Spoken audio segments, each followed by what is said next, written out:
राधे राधे दोस्तों, चलिए आज नारद जी के बारे में जानते हैं।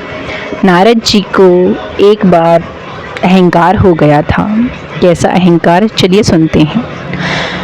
नारद जी हिमालय की गुफा में गए। उस गुफा के निकट गंगा नदी प्रवाहित हो रही थी। सुंदर आश्रम को देखकर नारद जी के मन में विचार आया, कुछ क्षण यहाँ बैठना चाहिए। नारद जी वहाँ बैठकर हिमालय की शोभा देखने लगे। शोभा देखते देखते उनके मन में भगवान के चरणों में प्रेम बन गया। नारद जी बैठकर ध्यान लगाने लगे। वह ध्यान कब समाधि में बदल गया, स्वयं नारद जी को भी पता नहीं लगा। नारद जी की समाधि लग गई। उस समाधि को देखकर इंद्र भयभीत होने लगा और इंद्र ने कामदेव को बुलाया। कामदेव का स्मरण करते ही कामदेव वहां उपस्थित हुआ। कामदेव ने पूछा, मुझे क्यों याद किया?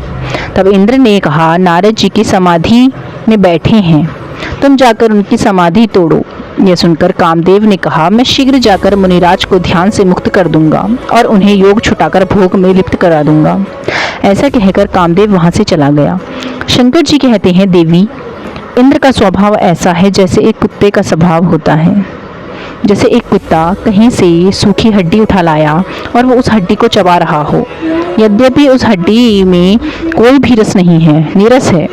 स्वयं से मसूड़े छिलते हैं, उससे रक्त निकलता है और उस कुत्ते को लगता है कि उस हड्डी से ही रक्त निकल रहा है। उसी समय कोई शेर आ जाए, उस कुत्ते को अपनी जान की परवाह नहीं होती। उसे यह लगता है कहीं ये शेर मेरी हड्डी ना छीन ले। यदि उसको लेना ही होता तो वो सीधे कुत्ते को ही मारेगा ना, या वो हड्डी छीनेगा। पर कुत्ते को इतनी समझ नहीं होती। ऐसे ही इंद्र का स्वभाव भी ऐसा ही है। जिस आसन से वो चिपका हुआ है, उस सिंहासन में कोई रस ही नहीं है, लेकिन इंद्र को लगता है ये सिंहासन सुख देने वाला है। इसीलिए किसी संत को देखकर उसे लगता है कोई संत हमारा इंद्रासन न छीन ले।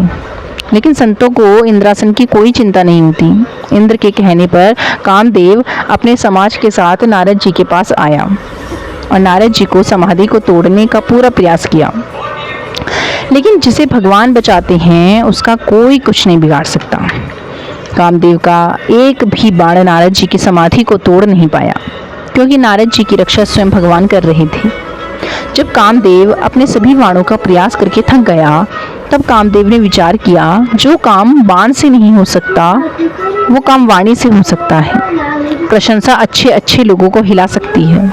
बाण से काम नहीं चला तो एक बार वाणी का भी प्रयोग कर लेना चाहिए। यही अंतिम प्रयास है। ऐसा विचार करके कामदेव ने नारद जी के चरण पकड़ लिए और प्रशंसा करने लगा। प्रशंसा अच्छे अच्छे को हिला देती है। जैसे हम इसको एक दृष्टांत के माध्यम से समझें।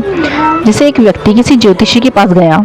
ज्योतिषी ने उसकी हस्तरेखा देखी और कहा, आज के 7वें दिन दोपहर के 12 बजे तुम्हारी मृत्यु हो जाएगी।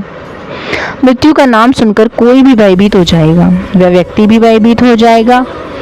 एक दिन उसे एक वृद्ध व्यक्ति मिला। वृद्ध अर्थात बूढ़ा। बूढ़ा व्यक्ति ने पूछा, 1-2 दिनों से तुम बड़े उदास लग रहे हो, क्या बात है?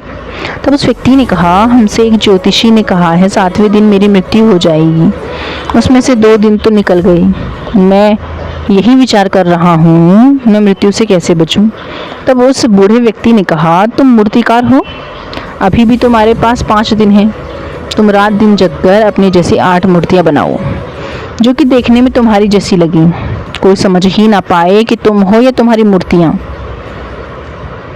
अब पंडित जी ने जो समय बतलाया था, उस समय से आधे घंटा पहले तुम उन मूर्तियों के मध्य में खड़े हो जाना। यमदूत आएंगे, तुम्हें पहचान ही नहीं पाएंगे, खाली हाथ चले जाएंगे। तुम्हारा समय टल जाएगा। समय टल जाने के बाद तुम्हारी मृत्यु हो जाएगी। उसे ये स्वभाव अच्छा लगा। उस मूर्तिकार ने रात दिन जगकर अपनी जैसी 8 मूर्तियाँ बनाई। ज्योतिषी ने जो समय बताया था उसे कुछ देर पहले वो उन मूर्तियों के मध्य में खड़ा हो गया, बीच में खड़ा हो गया। यमदूत उसे लेने आए। एक ही स्थान पर एक जैसे 9 लोगों को देखकर असमंजस में पड़ गए। इनमें से किसे लेकर के जाना है? यमराज के पास गए और कहने लगे, आजकल ब्रह्मा जी बहुत गलती करने लगे हैं। एक ही स्थान पर एक जैसे 9 लोग को भेज दिया, अब हम किसे लेकर के जाएं? यमराज ने कहा, ऐसा नहीं हो सकता। चलो हम स्वयं चल करके देखते हैं। यमराज स्वयं आए एक जैसे 9 व्यक्तियों को देखकर आश्चर्यचकित रह गए। ब्रह्मा जी को बुलाया। पितामह, आप ऐसी भूल कैसे कर सकते हो? एक स्थान पर एक जैसे 9 व्यक्ति भेज दिए। ब्रह्मा जी ने कहा, नहीं, मैंने नहीं भेजे हैं। यमराज ने कहा, आप स्वयं आकर भेज दो।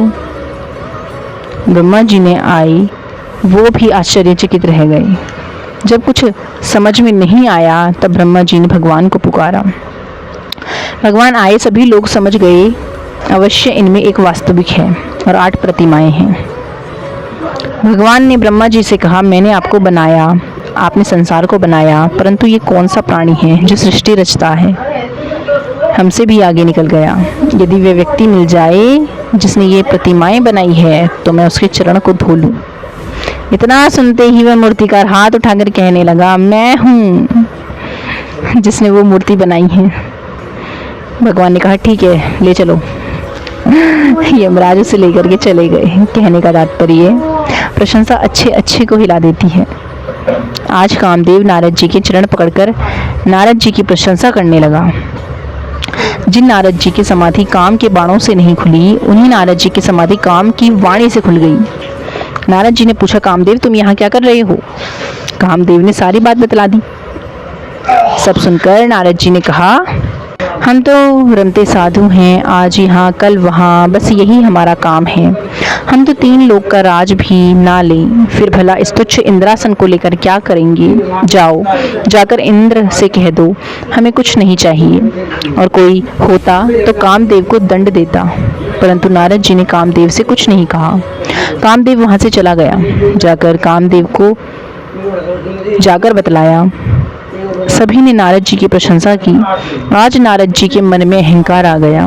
नारद जी विचार करने लग गई, काम को तो शंकर जी ने भी जीता था, लेकिन मैं शंकर जी से भी आगे निकल गया, क्योंकि शंकर जी ने केवल काम को जीता था, क्रोध को वो भी नहीं जीत पाए।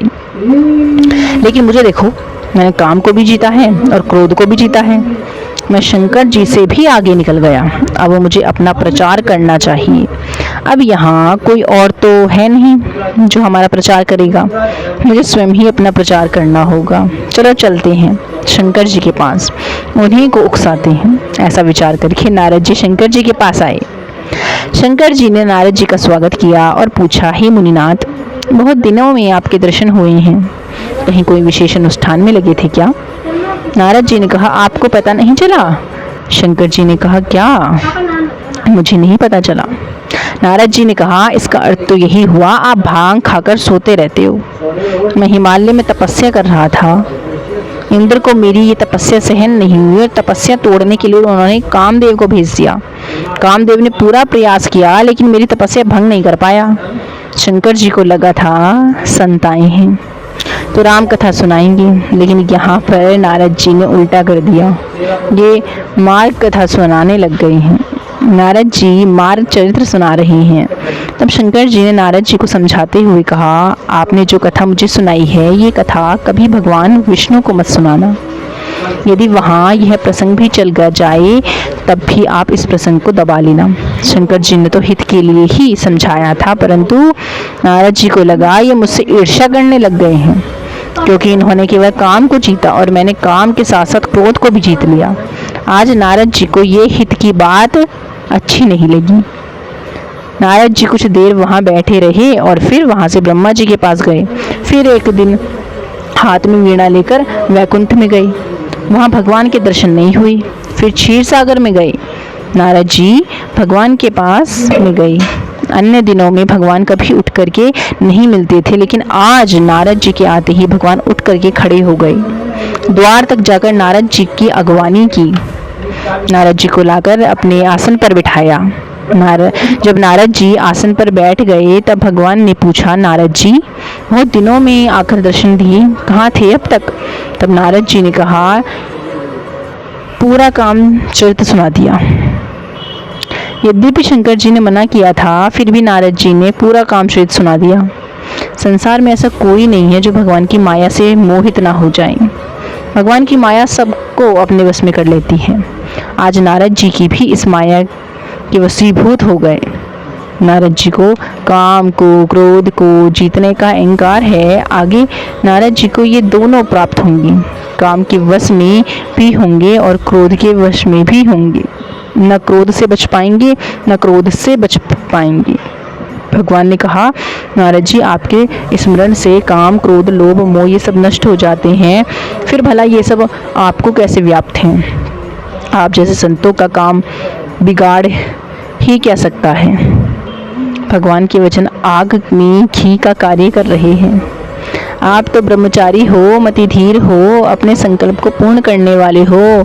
भगवान प्रशंसा कर रहे हैं और नारद जी अहंकार में फूलते फूलते फूलते जा रहे हैं। नारद जी ने ऊपर से कहा, अंदर जी तो इच्छा ऐसी थी, भगवान मेरी और प्रशंसा करें, और प्रशंसा करें। प्रशंसा होनी भी चाहिए भाई, मैंने अभी तक वो किया जिसे कोई करने की तो बात छोड़ो, करने की सोच भी नहीं सकता। मन में इच्छा है कि भगवान प्रशंसा करते रहें, करते रहें, करते रहें, लेकिन ऊपर से नारद जी कहते हैं, ये सब आपकी कृपा है प्रभु। भगवान ने विचार किया, नारद जी के मन में अहंकार उत्पन्न हो गया है, अब इस अहंकार को कैसे उखाड़ूं? तब भगवान ने विचार किया और अपनी माया रची। अब वो माया क्या है, नेक्स्ट वीडियो में बताया जाएगा। तब तक के लिए वीडियो अच्छी लगी हो तो लाइक, शेयर, सब्सक्राइब, कमेंट अवश्य करें। एक बार प्रेम से बोलेंगे राधे राधे। पार्ट 2 कल आएगा।